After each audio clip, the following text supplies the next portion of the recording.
ব্যাপার, আপনারা বাধা দিচ্ছেন কেন? আপনাদেরকে বলা হয়েছে না এই বস্তিটা খালি করতে, খালি করছেন না কেন? বস্তি খালি করে আমরা থাকবো কই? আমগো তো আর থাকার জায়গা নাই। শুনুন, এই জায়গাটা সরকারের কাছ থেকে আমরা ইজারা নিয়েছি। এখানে আমরা একটা নতুন প্রজেক্ট করব। আপনারা ধনী বলে কি আমগোর উপরে জুলুম করতেছেন? এই বস্তি ভাঙতে হইলে আগে সবারে খুন করে তারপরে ভাঙতে হইব।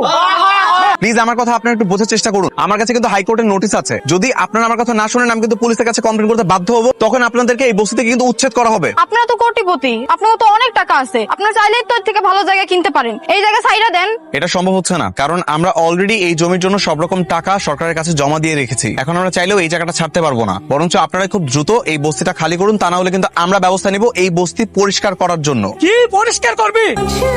মা, ও মা, মা বস্তির সবাই মিললে নাকি ওই বড়লোকের কোম্পানির নামে মামলা করতে চাইবো। আমিও যাবো। আমার নাকি যাওয়া লাগবে থানায় সাক্ষী দেওয়ার লাগিয়া। না না, তোর যাওয়ানোর কোনো দরকার নাই। ওসব কেস মামলার মধ্যে থেকে তুই কি করবি? কেন মা, আমি গেলে কি সমস্যা? আর তখন দেখলাম তুমি হেরে দেখে মুখ লুকাইছো। তুমি কি হেরে চিনো? আগে চিনতাম না, তো কয়দিন আগে আমি ওই পোলারে ওর বাপের লগে দেখছি। ওর বাপের আমি চিনতে পারছি। কে এসে? ছোটবেলায় তোর আমি কইতাম না যে আমার এক বান্ধবীর পোলার লগে তোর আমি বিয়া দিছিলাম। এই পোলাই হলো সেই পোলা। এই পোলার লগে তোর বিয়ে হয়েছে। কি? এই থামেন, কই যাচ্ছেন? অফিসের মালিকের লগে দেখা করতে যাবো। কি ব্যাপার, তুমি বস্তির ওই মেয়েটা না? আপনার লগে আমার জরুরি কথা আছে। তো বস্তিতে থাকো বলে কি এটুকু জানো না যে কোথাও যেতে গেলে পারমিশন নেওয়া লাগে, বা কোনো অফিসে ঢুকতে গেলে পারমিশনের প্রয়োজন হয়? জানি। তাহলে এরকম একটা গুরুত্বপূর্ণ মিটিং এর মধ্যে ঢুকে গেলে কেন? আপনি ওনাকে যাইতে বলেন এনথিকা। এর মধ্যে একটা বস্তির মেয়ের কথা শুনে আমাদের মিটিং থেকে উঠে যেতে হবে? সরি গাইস, তুমি এখান থেকে যাও। তোমার সাথে আমার যত কথা আছে সবকিছু বস্তিতে গিয়ে হবে। বস্তি ছাড়া তোমার সাথে আমার কোনো সম্পর্ক নাই। আমি বস্তির মায়া হইতে পারি, কিন্তু আমার আরো একটা পরিচয় আছে। আমি আপনার ছোটবেলায় বিয়ে করাবো।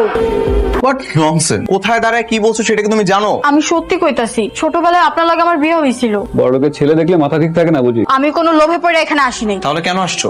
বস্তি বাঁচানোর জন্য? বেরো এখান থেকে। এই, ওরা এখান থেকে বের করো। কি ব্যাপার, তুমি আবার এসছো? আমি তো যাই নাই, আপনার লেগেই অপেক্ষা করতেছিলাম। বিশ্বাস করেন, আমার মা কখনো মিথ্যা কথা কয় না। আমি সত্যি আপনার ছোটবেলার বউ। এই মেয়ে, তোমার কোনো ধারণা আছে যে আমি কাদের সাথে চলাফেরা করি, কাদের সাথে আমার ওঠা বসা? যা ইচ্ছা তাই বলে দিলে হলো? আপনি আমার কথা বিশ্বাস করতেছেন না? আপনার মা সবকিছু জানে। আপনি বাসায় যা তারে জিজ্ঞেস করেন, সত্যিটা জানতে পারবেন। আমি আমার মাকে জিজ্ঞাসা করে সত্যিটা জেনে নিব। তুমি রাস্তাটা ছাড়ো। কি ব্যাপার, তুই ভাত নাড়াচাড়া করছিস কেন? খাচ্ছিস না কেন? আচ্ছা মা, তোমরা কি ছোটবেলায় আমাকে কখনো কারোর সাথে বিয়ে দিয়েছিলে?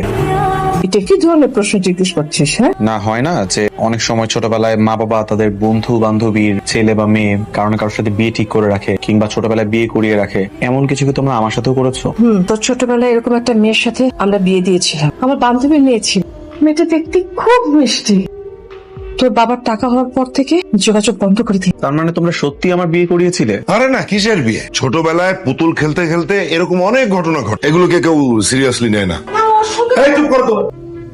আপনারা আমার মারে সাইরা দেন।